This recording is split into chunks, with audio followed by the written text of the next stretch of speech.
ওরস মাহফিলে সম্মানিত সভাপতি, আয়োজক কমিটির সকল সদস্যবৃন্দ, উপস্থিত বাংলাদেশ জাতীয়তাবাদী দল বিএনপি বরগুনা জেলা শাখার সাবেক সিনিয়র যুগ্ম সাধারণ সম্পাদক জনতা মাইনুদ্দিন ভাই, উপস্থিত বাংলাদেশ জাতীয়তাবাদী দল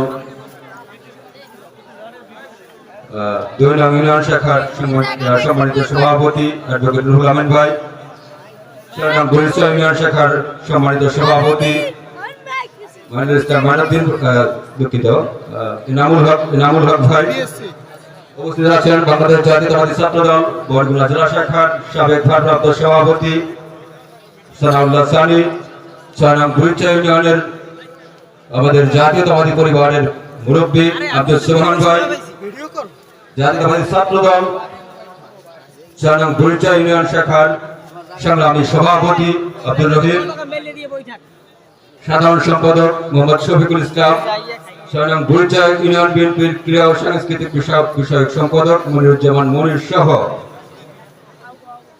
দূর দূরান্ত থেকে আগত বিভিন্ন পর্যায়ের মুরব্বীগণ, পর্দার আড়ালে আমার মা বোনেরা, স্থানীয় গণ্যমান্য ব্যক্তিবর্গ, সবাইকে আমার এবং বাংলাদেশ জাতীয়তাবাদী দল বিএনপির পক্ষ থেকে সংগ্রামী সালাম এবং অভিনন্দন।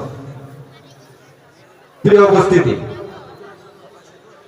আজকের এই মা পাগলি আম্বিয়া খাতুন খানকার শরীফ কর্তৃক আয়োজিত আজকের ওরস মাহফিলকে উপলক্ষ করে আপনারা যারা দূর দূরান্ত থেকে উপস্থিত হয়েছেন, রাতভর ধর্মীয় অনুষ্ঠানের এই আয়োজনে আপনারা সুশৃঙ্খলভাবে আমাদের এই আয়োজন উপভোগ করবেন, আয়োজক কমিটির এই আয়োজন উপভোগ করবেন।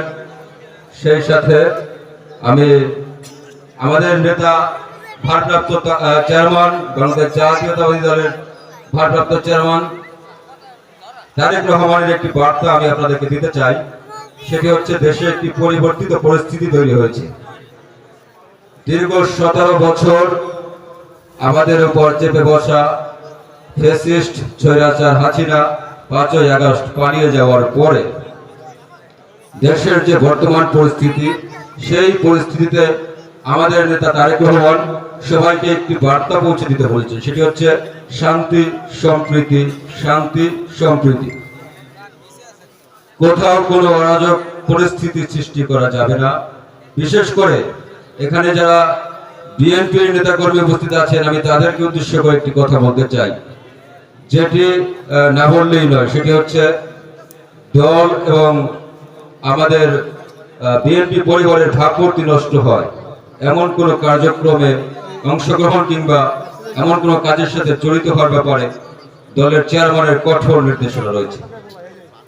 বিশেষ করে সালিশ বাণিজ্য,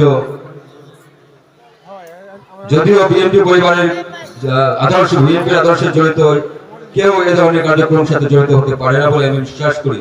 তথাপি একটি কথা বলতে চাই, বিশেষ করে জনগণের উদ্দেশ্যে একটি কথা বলতে চাই। আপনাদের নিকট যদি প্রতিমান হয় বিএনপির কোন অঙ্গ সংগঠনের কোন নেতা বা কর্মী কোন প্রকার অবৈধ সুবিধা আদায়ের জন্য কিংবা অবৈধ সুবিধা পাওয়ার জন্য কোন প্রকার অনিয়মের সাথে জড়িত হয়, আপনারা আমাদেরকে জানাবেন। আমাদের জেলা বিএনপিকে অফিসিয়াল ভাবে জানাবেন। এবং যদি কেউ কোন প্রকার চাঁদাবাজি কিংবা জবরদখলের সাথে বিএনপির পরিচয় দিয়ে যদি আপনাদেরকে কেউ ভয়ভীতি প্রদর্শনের চেষ্টা করে, তাৎক্ষণিকভাবে খুঁটির সঙ্গে বেঁধে রাখবেন, আমাদেরকে টেলিফোন করবেন, আমরা কঠোর ব্যবস্থা গ্রহণ করবো ইনশাআল্লাহ। আমি আমার কথা বাড়াবো না। আপনারা আজকের যে আয়োজন উপলক্ষ করে এখানে সমবেত হয়েছেন, সেই আয়োজন উপভোগ করবেন। আর একটি কথা সর্বশেষ আমি বলতে চাই, সেটি হচ্ছে, বিএনপি জনগণের দল, বিএনপি একটি উদার গণতান্ত্রিক দল। বিগত আওয়ামী লীগ সরকার যেভাবে ভোট কেটে জবরদখল করে ক্ষমতায় বসেছিল, আমরা কিন্তু সেটি করতেও চাই না, আমাদের সেটি ঐতিহ্যের সাথে যায়ও না। আমরা মানুষের দ্বারে দ্বারে যাব। আমাদের যে 31 দফা কর্মসূচি আছে, যেটি রাষ্ট্র সংস্কারের 31 দফা আমরা যেটি ঘোষণা করেছিলাম 2023 সালে, আমাদের চেয়ারম্যান ভারপ্রাপ্ত চেয়ারম্যান ঘোষণা করেছিল, সেই 31 দফার আলোকে আমরা এই রাষ্ট্রটিকে একটি আধুনিক রাষ্ট্রে রূপান্তর করতে চাই।